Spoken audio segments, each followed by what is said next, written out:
2025 সালের বাংলা সিনেমার ইতিহাসে একটি নতুন পালক যুক্ত হল। তানিম নূর পরিচালিত সিনেমা উৎসব এবার মাল্টিপ্লেক্সে 6 কোটি টাকার টিকিট বিক্রির মাইলফলক অতিক্রম করল। মাত্র 33 দিনেই এই record. Star Cineplex, Blockbuster cinemas আর লায়ন সিনেমাসে চলেছে হাউসফুল শো।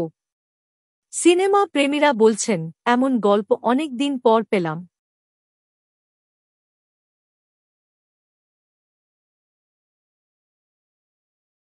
ঈদুল ফিতরে মুক্তি পাওয়া দাগি সিনেমাকেও পেছনে ফেলে দিয়েছে উৎসব।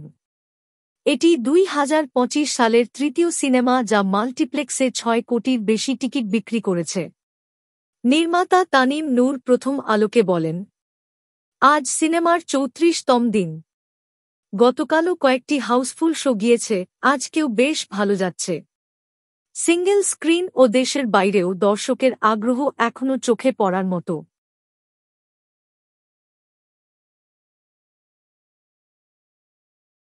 বাংলাদেশের গণ্ডি ছাড়িয়ে এখন আন্তর্জাতিক বাজারেও বাজিমাত করছে উৎসব। 20 জুন মুক্তি পেয়েছে উত্তর আমেরিকায়, আর মাত্র 17 দিনেই আয় করেছে $1,46,000। এটা প্রমাণ করে বাংলা সিনেমার জন্য এখন বিশ্ব দরজা খুলে যাচ্ছে।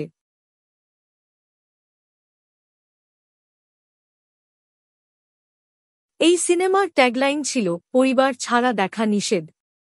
শুনে মনে হয়েছিল এটি শুধু প্রচারণার ধাঁচ, কিন্তু মুক্তির পর দর্শক নিজেরাই বলছেন, উৎসব সত্যিই পরিবার নিয়ে দেখার মতো একটি গল্প। এটি এমন একটি পারিবারিক ড্রামা যা হাসায়, কাঁদায় এবং ভাবায়।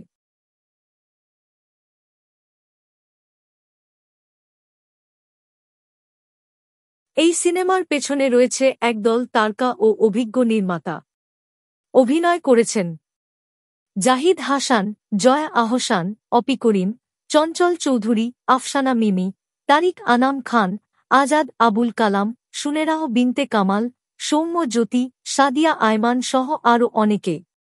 গল্প লিখেছেন তানিম নূর, আয়মান আসিফ স্বাধীন, সুশ্রয় সরকার, সামিউল ভুঁইয়া। চিত্রনাট্য ও সংলাপে ছিলেন আয়মান আসিফ স্বাধীন, সামিউল ভুঁইয়া। সিনেমাটোগ্রাফি করেছেন রাশেদ জামান।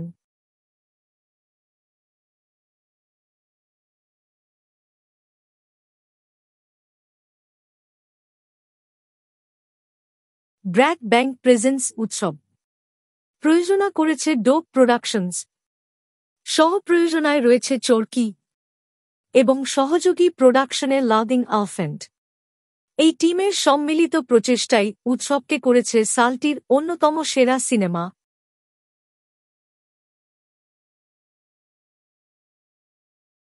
দর্শক বলছেন, সিনেমাটি শুধু বিনোদন নয়, বাস্তব জীবনের প্রতিচ্ছবি।